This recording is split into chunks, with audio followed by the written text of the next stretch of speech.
ยูเอาอีกโอ้ประหยัดน้ำมันเนาะเอาภาษาบลูเขาว่าอย่างนี้เรียกตั้งงานเรียกได้เรียกเดเรียกเดเรียกตั้งงานอเดละโมเนาะสาวลูกสองบ่เบิร์นก่อนชินะมวยนะขอบใจเด้อใจเด้อโดยเอา50,000เสียงจิตปลาเลียวโดยกับทักทายสบายดีสวัสดีบัดส่วนแซมอายเด้อสบายดีพี่น้องกองฝ่ายเบอร์สุขคนเนาะหมู่บ้านนี้ขึ้นกับจุดสมกระตุกมหาดเด้อทุกคนเด้อห่างจากจุดสมมาน่าจะ20 กิโลเมตรไกลเติบเลยได้พวกเราเดินทางมาเนาะแต่ว่าอยู่เขตนี้นี่มีความเป็นธรรมชาติหลายที่สุดเนาะน่าติดตามรับชมบรรยากาศวิถีชีวิตเอาใส่ฟืนเนาะแบกมาแต่ให้แต่สวนเนาะโอ้เลี้ยงนกน้ำเนาะเลี้ยงนกเขาอีกไม่ใช่นกเราเดี๋ยวเป็นนกเห่าเดี๋ยวพี่น้องกันหมู่บ้านนี่ถือว่าบางคนกาไม่ตำเข้าด้วยโคกมือแล้วก็ฟัดเข้ามีทีมงานของเขากำลังสัมภาษณ์ลูกสาวเพิ่นอยู่ถึงบ้านอยู่เขตนี้สัญญาณอินเทอร์เน็ตคือเล่าหรือว่ามือถือเล่ายากในค่อนข้างอันซีนเนาะเขาเจ้าจะใช้แต่คลื่นมือถือของเวียดนามคลื่นอินเทอร์เน็ตของเวียดนาม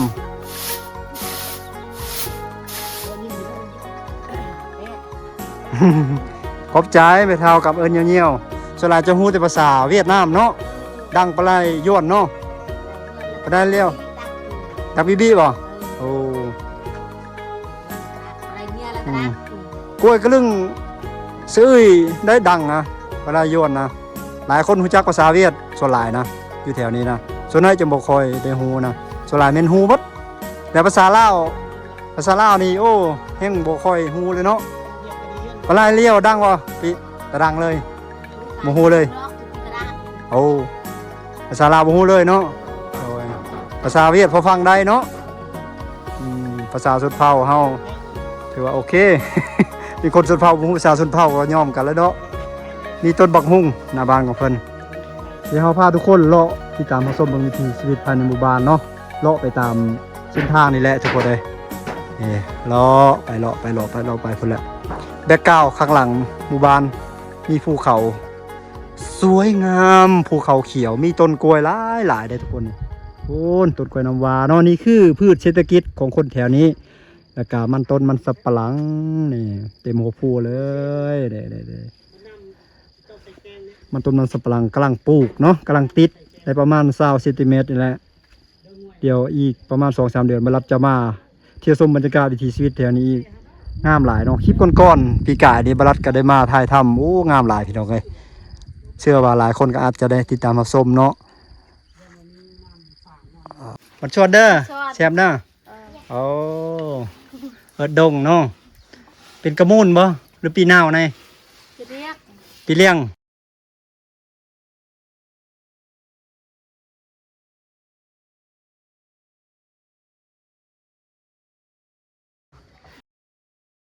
สาวลูกสองบ่เบิร์นก่อนชินะมวยนะอ๋อสาวลูก1เนาะ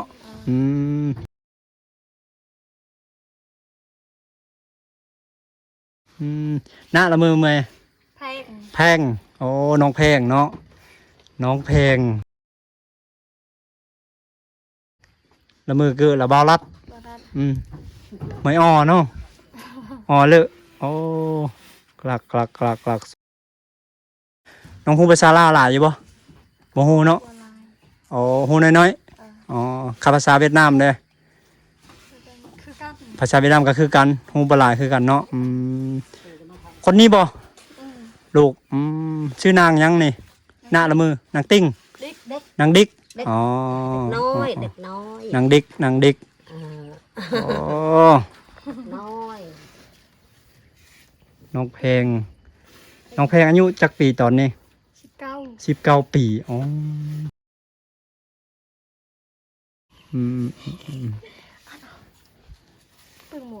อาชีพเฮ็ดหยังแต่ละมือหน้าอันตาเวียกต่างงานแต่ละมือจุยวน วนกี่จุยวนเทจุยวนกี่ไปเฮ็ดเวียกอยู่เวียดเนาะโตเมตาเจ้าเมตาเทยี่เบายี่เบาอ๋อไปยิบกระเป๋าเนาะไปอยู่โรงงานยิบกระเป๋าไปอยู่โรงงานยิบกระเป๋าเอาเงินมาเลี้ยงลูกเนาะโอ้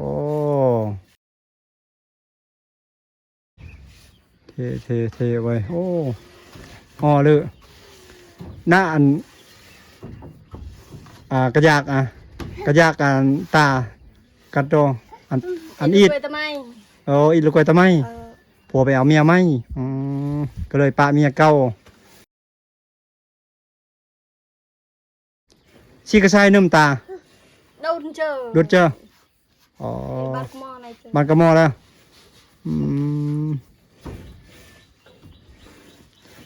อันเยิ่งว่าอันเปิดเอิร์ดวิลเล่เดมิไลเดมิไลอ๋ออีลูกเกยนังเดมิไลบ้านแซนบ้านเซนตั้งเมืองนองบ่โอ้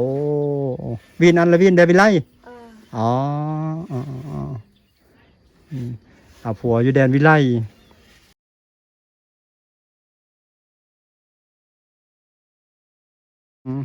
ผัวกับป้าได้เฉยเนาะทุกคนนะ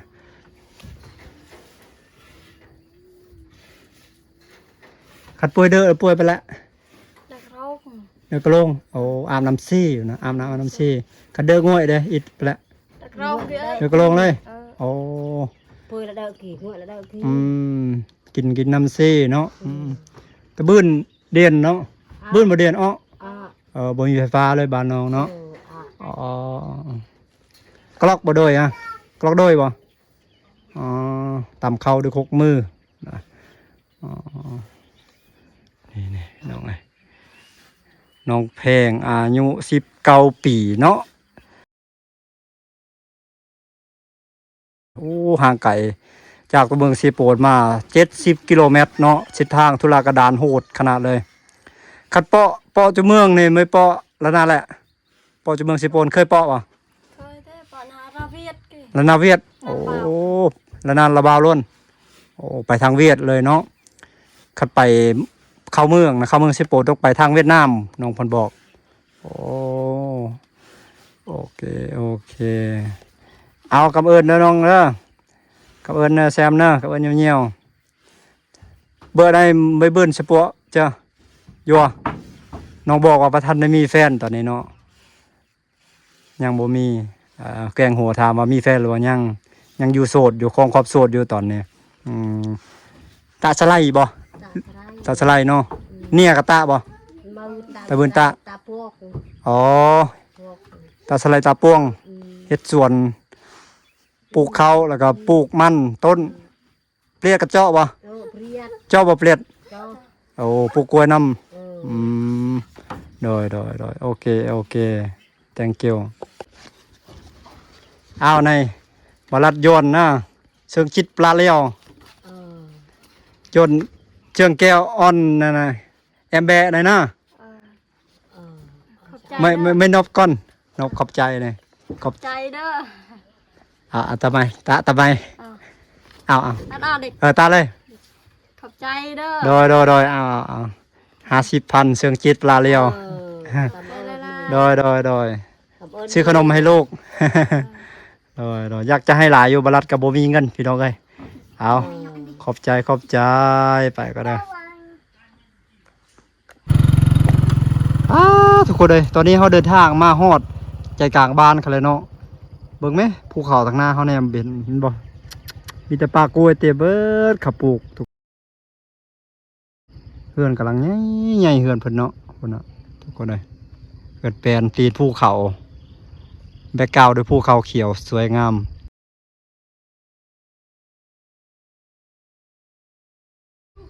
ติดสายโลฟ้าการฟ้าเขาได้หลังคาบานเพิ่นโอ้ตัว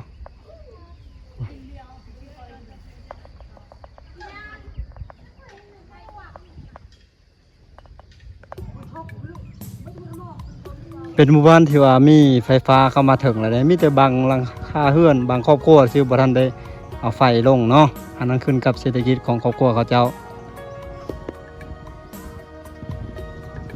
สัญญาณอินเทอร์เน็ตมือถืออย่างต่างๆนี่ก็อาจจะถึงอยู่บางบ่อนเนาะบางบ่อนก็บ่ถึงส่วนหลายเขาจะใช้สัญญาณเวทเทล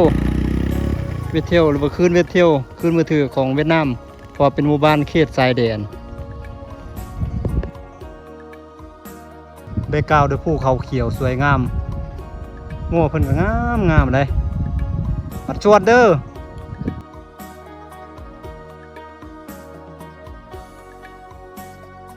หมู่บ้านแคมทางผ่านเขาจะเดินทางไปข้างหน้านี่ยังไกลเนาะยังหลายกิโลเมตรทุกคนเลยเส้นทางนี้ถือว่าโหดที่สุดถ้ามีฝนตกทุกคนเลย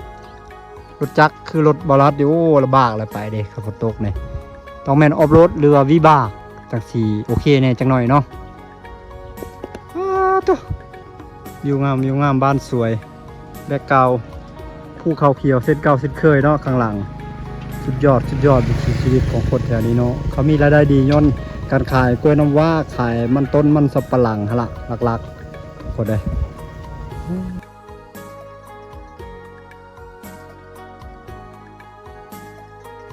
เขามีการค้าการขายส่งให้เวียดแหละสลายอยู่นี่นะแค่แม่น้ำเซโปทางทิศตะวันออกเชียงใต้เดินต่อไปนี่เลยก็จะฮอดเขตแขวงสารวัตรเลยได้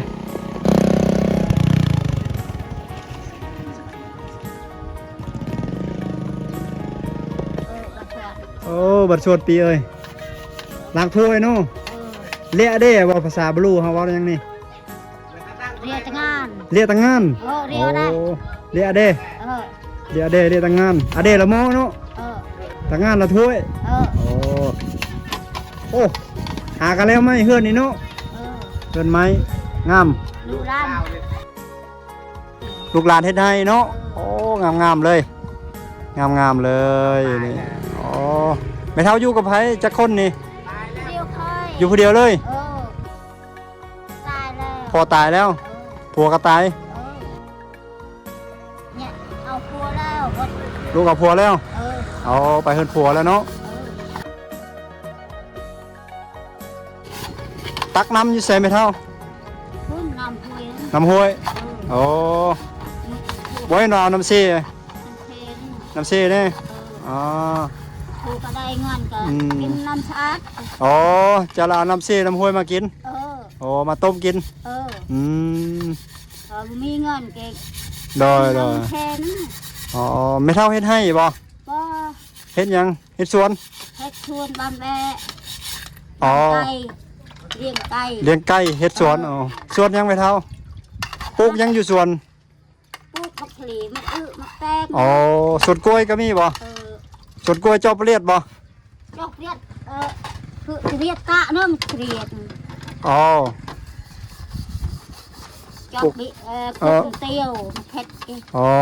นี่แหละทุกคนได้สังเกตเห็นว่าคนแถวนี้เขาดูมั่นขยันเพียรขนาดใดปลูกมะเขือมะเขือขายส่งไปฝากเวียดเจ๊ตังย้วนบ่เจ๊ตังย้วนโอ้ไปขายอยู่เวียดนามบ่ได้เพิ่นน่ะไปเวียดนามนั่นอ๋อเอากับเอิญนะพี่นะโดยบัดชวนขอบใจหลายๆสบายดีกระมุนบ่นี่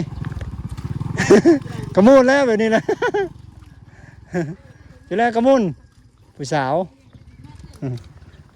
ไปเตะบานบ่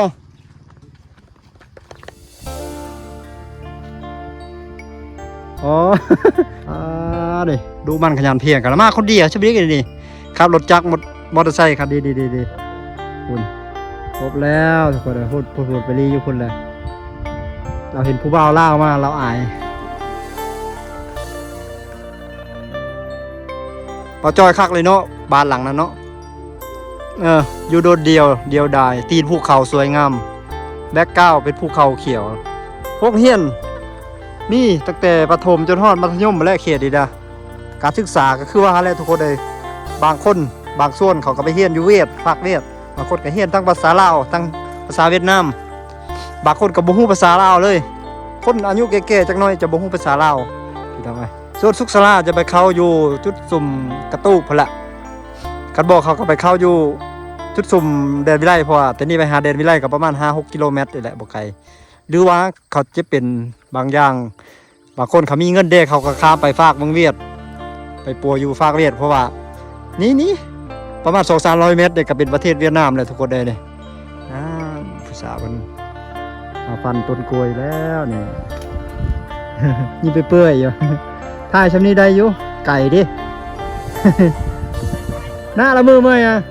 บอกกระมุนวินโอ้คือเราบาลัดเนอะยูทูบเบอร์ ยูทูบเบอร์บาลัดคนเดินทางคือนะ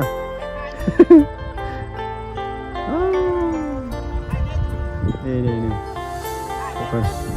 อะมอวินเนาะละมือเมื่อยเนาะซื้อสาววินน้องวินคือเราบาลัดเนอะไอ้ละบาลัดเด้อซื้อไอเด้อบาลัดคนเดินทาง ไปเดินทางโตเฮาวันนี้ทุกคนเลยโอ้ทีมงานเฮาเพื่อนแปลนเพื่อนไม้หลังงามหลังใหญ่เลย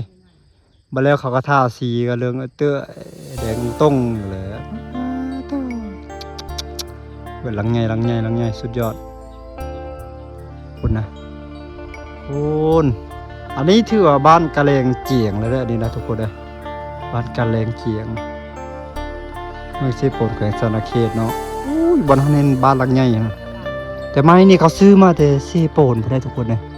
เขาซื้อมาแต่ทิศตะวันตกของเมืองเซโปนมาว่าพี่กะโอ้คิวหนึ่งน่าจะ5 ล้านป่ายก็กีบไปแล้วเม็ดก้อนหนึ่งนี่แพงเลยโอ้ตัวผู้สาวพาแม่มาแต่สวนโอ้ตัว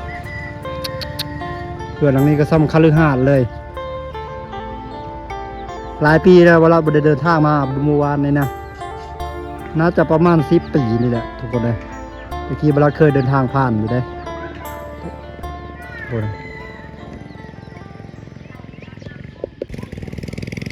เขาปลูกตะไคร้หอมนี่โอชิไข่ภาษาลาวทุกคนเลยเต็มเลยดิดะหน้าบ้านของเขาเจ้าเนาะแคมทางเขาไปขายอยู่ฝากเวียดได้ตามเวลาสืบตามข้อมูลมาขายฝากเวียดนาม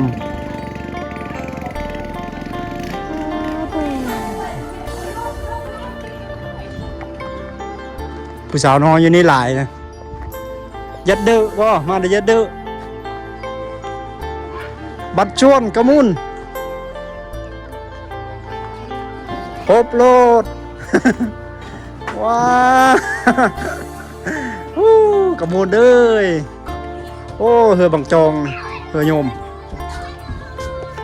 โอ้รถบาลัดจอดอยู่ทางนอกทาง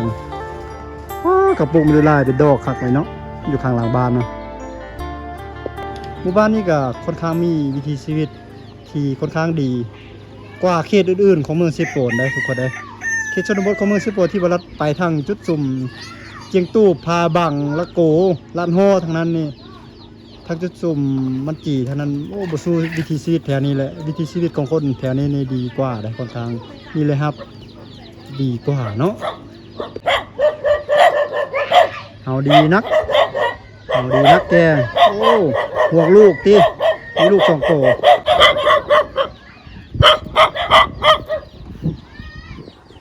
เบิ้งเขาปลูกตะไคร้หอมเต็มเลยแถวนี้ตัวนั้นส่วนมักพริกตัวนั้นผักไส่งามมะลิต้องลึกนี่เกี่ยวกุ๊บอยู่มักพริกจอยมากระเฮ้าเป็นเฮ้าเลยพี่ดองโอ้จะจอยไปนี่เวียดมากขนาดแล้วมันไปปิ้งดิคนเวียดนามมันเขากินหมาได้พี่ดองเลยไอ้โน่โอ้ได้พาเมียพาลูกมาให้นี่แหละผัวพ่อเมียเพียงเอิญว่าผัวพ่อเมียเพียงขี้ไก่ก็กลายเป็นค่ำกลายเป็นทองคำฝากนั่นฝากเวียดนามเลยที่เฮาเนี่ยเห็นสายผู้ร้อนๆฮะเบื้องเขานี่ถือว่าบ่มีต้นไม้เลยแปลนเบิดเป็นสวนเบิดครับทุกคนตัวอยู่สันผู้เวียดนามเลยเด้สุดยอดโอ้มาในเฮาดีครับโอ้จะจอยไปนี่เวียดมากขนาดแล้วมันเอาไปปิ้งมันบ่มีไขมันพี่น้องเอ้ย มันมีไขมัน มาจะจ่อยมันมีแต่เนื้อคนเวียดเขาบอกว่ากินรับประทานอร่อย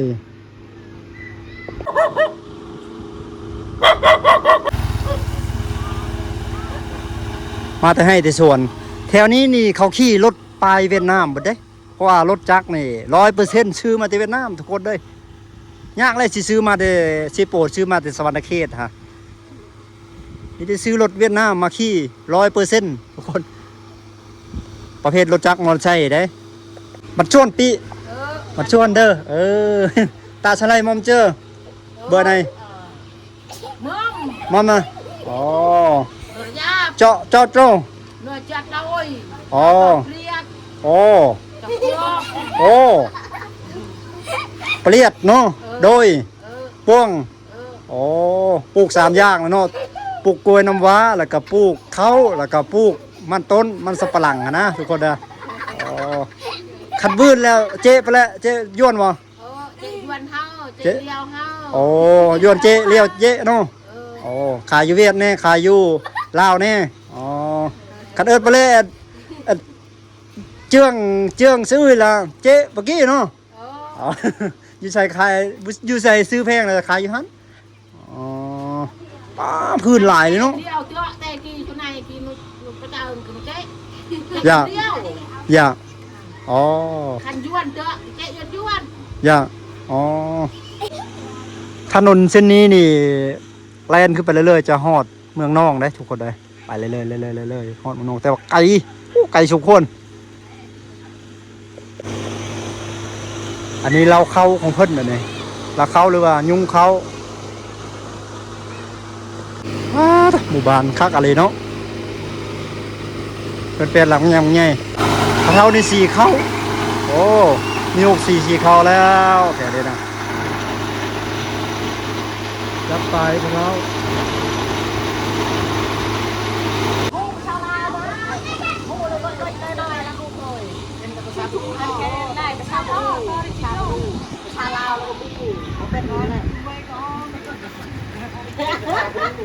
กระมูนปีกระมูนบ่กระมูนฮะกระแมนปีนาวเอาไม่ไปอย่าได้ก็คือนั่นไปแล้วคือละไงขอบใจไปประชาชนประชาชนไทยเดี๋ยวไปได้ยังไงวันนี้ไปได้แค่นะปุ้ยเชิงเนาะปุ้ยเชิงเนาะเบอร์ไหนเนาะปุ้ยเชิงแปลม่วนหลายนะวันนี้เราอารมณ์ดีหลายเราอ่ะ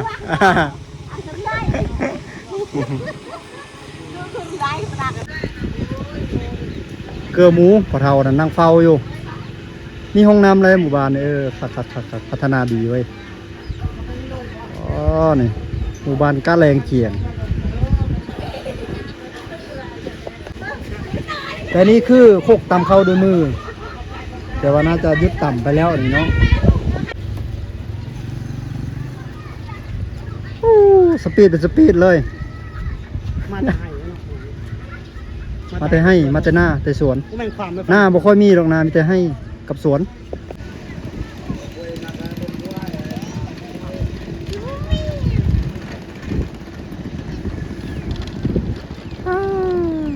ยับ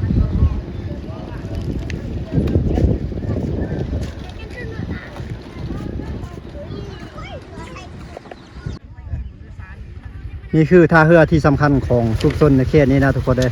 ป้าจ้อยสิไปนำเขาอ่ะฝากวันนั้นคือฝากเวียดนามเพราะส้นสองฝั่งในแต่ละมือเนี่ยเขาเที่ยวไปมาหาแวกันตลอดเลยฝั่งนั้นมาเฮ็ดเวียกเฮ็ดงานมาขายมายามพี่ยามน้องมาลิ้นมาเที่ยวอยู่ฝั่งนี้คนฝั่งนี้ไปฝั่งเมืองนั้นอาบน้ำอาบในเห็นบอกจะฝั่งวันนั้น